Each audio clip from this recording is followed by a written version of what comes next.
Thanks for joining us. We're recording this in the WIN Technology studio, and we want to thank our media sponsor, Royal Credit Union. We have with us today Representative Jodi Emerson, who's running for re-election in the 91st Assembly District. Jodi, thanks for being with us. Thanks for having me, Scott. Well, before we get into things related to legislation, let's tell people who are watching about Jodi Emerson.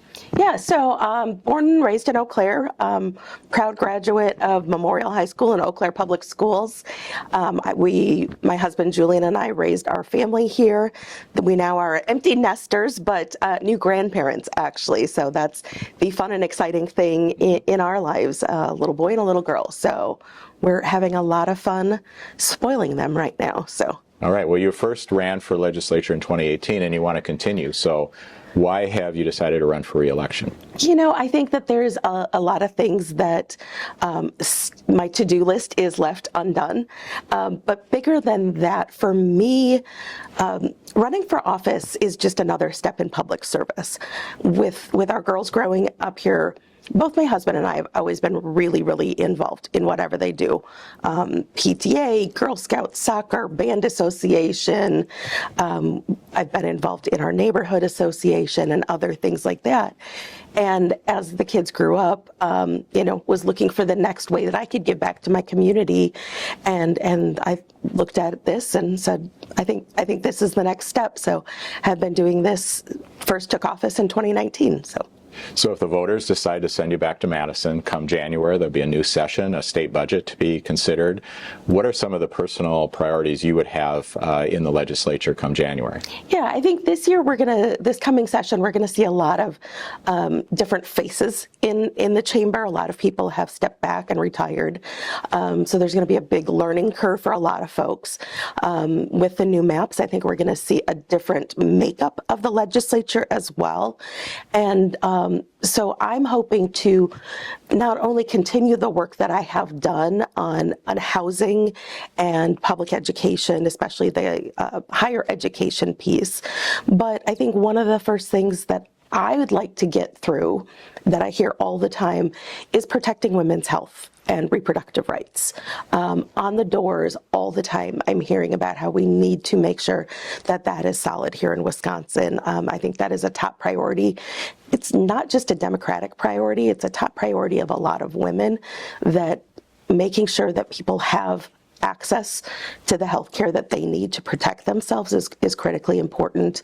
I think we also need to obviously work a lot on health care in general. In the Chippewa Valley, we certainly have seen a lot of problems this calendar year because of the closing of hospitals and clinics, and trying to set the stage for the comeback that we need with that. So when we look at state government, what is its role in having a strong economy here in the Chippewa Valley? Yeah, I think there's a certain base level that government needs to do to make sure that the community is something that people want to live and work in. When we look at people who are looking to either get a job here or move elsewhere, why would they stay here? If they're elsewhere, why would they move here? What kind of house can they have? Can they afford it? Can they find a house or an apartment, and is it affordable?